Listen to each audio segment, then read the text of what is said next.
యుద్ధాన్ని ఆపేందుకు ట్రంప్ చేస్తున్న ప్రయత్నాలు కొలికి వస్తున్నాయి. అయితే ఓవైపు శాంతి చర్చలకు ఓకే అంటూనే రష్యా యుక్రెయిన్ భీకర దాడులు చేసుకుంటున్నాయి.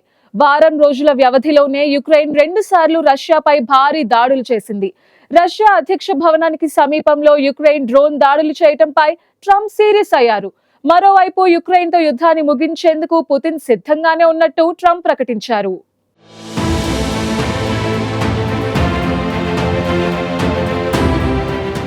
నాలుగేళ్లుగా సాగుతున్న రష్యా ఉక్రెయిన్ యుద్ధంలో శాంతి ప్రయత్నాలు జరుగుతున్నా ఇరు దేశాలు దాడులతో ఒకరిపై మరొకరు విరుచుకుపడుతున్నారు.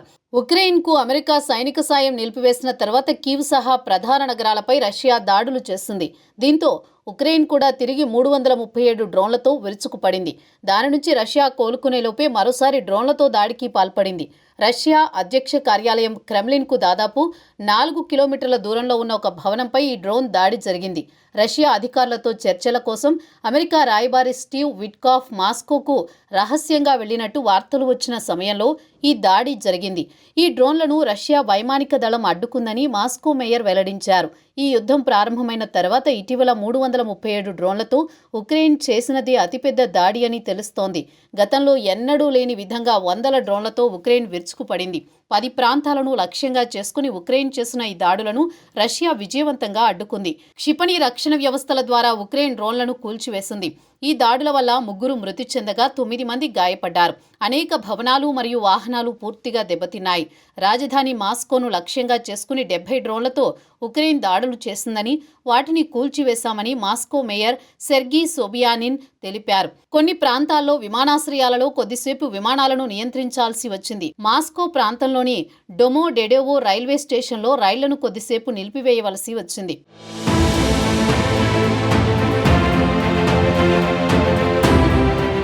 రష్యా ఉక్రెయిన్ యుద్ధానికి సంబంధించి డొనాల్డ్ ట్రంప్ తాజాగా కీలక ప్రకటన చేశారు. రష్యా అధ్యక్షుడు వ్లాదిమిర్ పుతిన్తో చర్చలు జరిపానని, అవి ఫలప్రదంగా జరిగాయని తెలిపారు. ఈ సందర్భంగా ఉక్రెయిన్ సైన్యం ప్రమాదంలో ఉందని చెప్పిన ట్రంప్ వారి ప్రాణాలను కాపాడాలని పుతిన్ను కోరారు.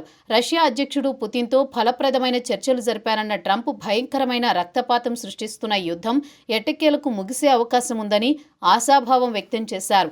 కానీ ఇదే సమయంలో వేలాది మంది ఉక్రెయిన్ బలగాలను రష్యా సైన్యం చుట్టుముట్టిందని, వారంతా ప్రస్తుతం ప్రమాదంలో ఉన్నారన్నారు. వారి ప్రాణాలు కాపాడాల్సిన పుతిన్ను గట్టిగా అభ్యర్థించానని, రెండో ప్రపంచ యుద్ధం తర్వాత ఎవరూ చూడని భయంకరమైన ఊచకోతగా ఇది మారే ప్రమాదం ఉందని, వారికి భగవంతుడు అండగా ఉంటాడని ఆశిస్తున్నానని డొనాల్డ్ ట్రంప్ తన సోషల్ మీడియా ప్లాట్ఫామ్ ట్రూత్ సోషల్లో పోస్ట్ చేశారు. ట్రంప్ వ్యాఖ్యలపై రష్యా అధ్యక్షుడు పుతిన్ స్పందించారు. ఉక్రెయిన్ బలగాలు లొంగిపోతే వారి ప్రాణాలను కాపాడుతానని తెలిపారు.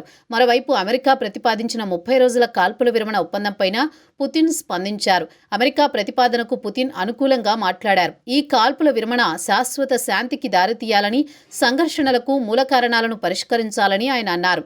ఇలా స్పందించిన కొన్ని గంటలకే ట్రంప్తో పుతిన్ మాట్లాడినట్లు తెలిసింది.